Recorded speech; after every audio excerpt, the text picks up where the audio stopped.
ঢাকা থেকে সোনারগাঁ যেতে খুবই কম সময় লাগে, 1 থেকে 1.5 ঘন্টার মধ্যেই যাওয়া যায়।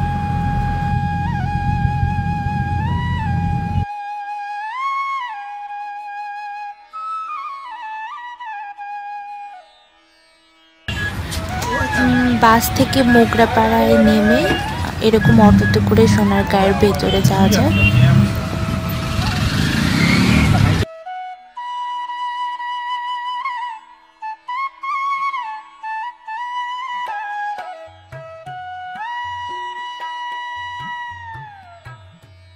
हाथ खाली गला खाली कन्यार नाके नाक फुल से फुल पानीते फेला कन्या करलो भूल।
জাদুঘরের এই এরিয়াটা এত বড় যে পুরোটা ঘোরা আমাদের পক্ষে সম্ভব হয়নি। ঈশাখার রাজদরবার, লোকশিল্প জাদুঘর এসব ঘুরে এখন পানাম নগরের পথে।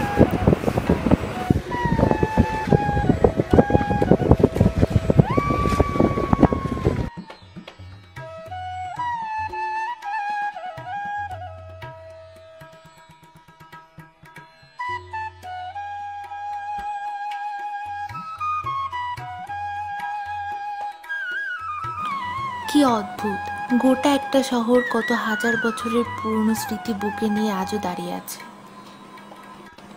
কান পাতলেই যেন দূরের কোনো এক নাচঘর থেকে নূপুরের শব্দ ভেসে আসে। পিছু ফিরতেই এক বাড়ির বারান্দায় সেই অল্প বয়সী সদ্য বিয়ে হওয়া মেয়েটার ঘোমটা টানা মুখ চোখে পড়ে, যে কিনা বহু বছর আগের কোনো এক দুপুরবেলা ঠিক এখানটায় দাঁড়িয়ে অভিমানে কি ভীষণ কেঁদেছিল।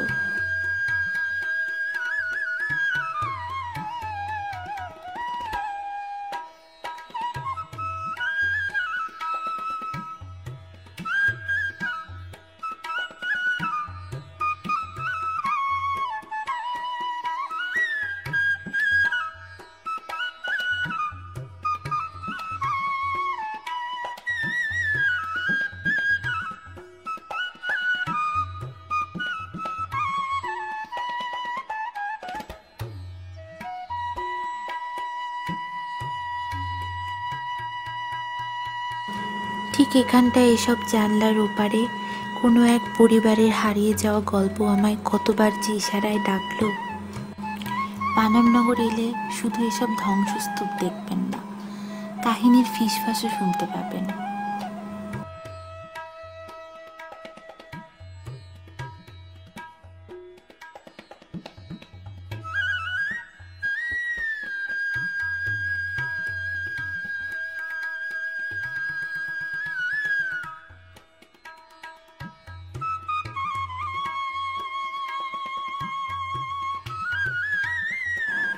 সোনারগাঁয়ে এলে আর যাই হোক না কেন পানামনগর আপনাকে মুগ্ধ করবেই।